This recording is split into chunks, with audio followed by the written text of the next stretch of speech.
Hi guys, in this video we are going to configure Fail2Ban as an alternative method to secure our Debian server.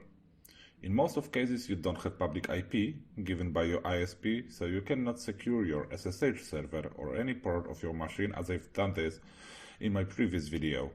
But still you want to get rid of bots or intruders which are trying to get access to your server.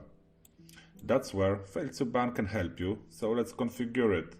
First, in the basic way, then we are going to add some improvements. So let's go to our new server, login as root, update,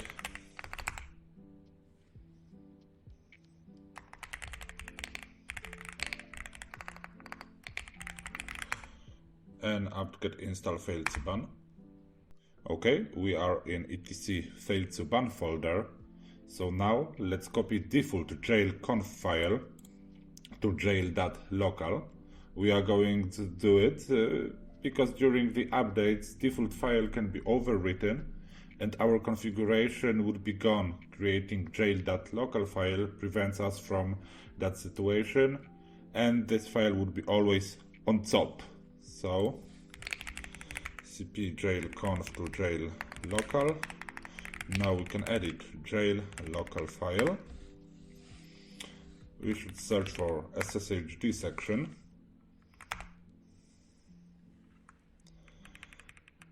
Okay, let's set it enable.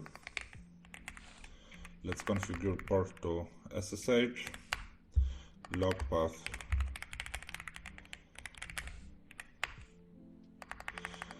to varlog outlog, and the backend to systemd.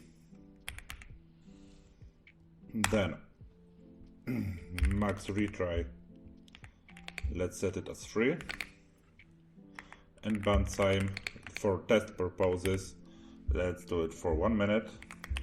Save this file,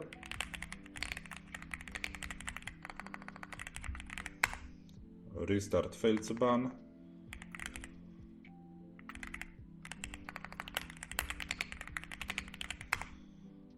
And as you see, there is our statistics by running Fail2Ban client status SSHD.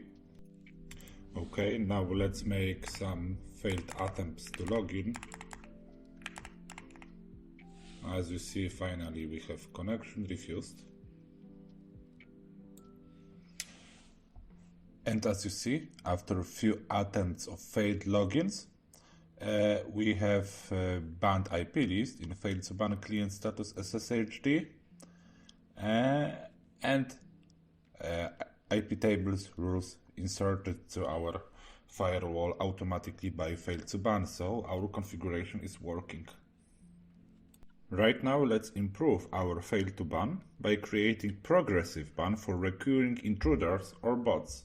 So we are back here in our jail.local file where we are going to insert a few more lines. So ban time increment equals true, ban time factor equals 2, and ban time and max time equals 1 year. Okay, this time enables increment ban time. This line doubles the time, so if ban time is 1 minute, it doubles it to 2 minutes, then to 4 minutes, then to 8 minutes, and so on and so on. And max ban time is 1 year. Let's save it. Restart Fail2Ban service. Okay, as you see, we have no failed, no total fails. Let's exit the server and try to fail some logins again. As you see, connection is already refused. Date is 15 minutes after midnight, Saturday, 7th of March. Okay, I banned myself twice before I inserted these lines, so it took 4 minutes to this IP tables rule disappear. So yeah, it works. It unbanned my IP after 4 minutes, so now I'll be able to log in again, and if I fail 3 times login, it would ban me for 8 minutes, then 16 minutes, 32 minutes, then for 1 hour and 4 minutes, and so on and so on. Okay, so that's all for this video. If you have any questions related to this video or propositions for future episodes, just write it in the comments. Thank you for watching and to the next video. Bye.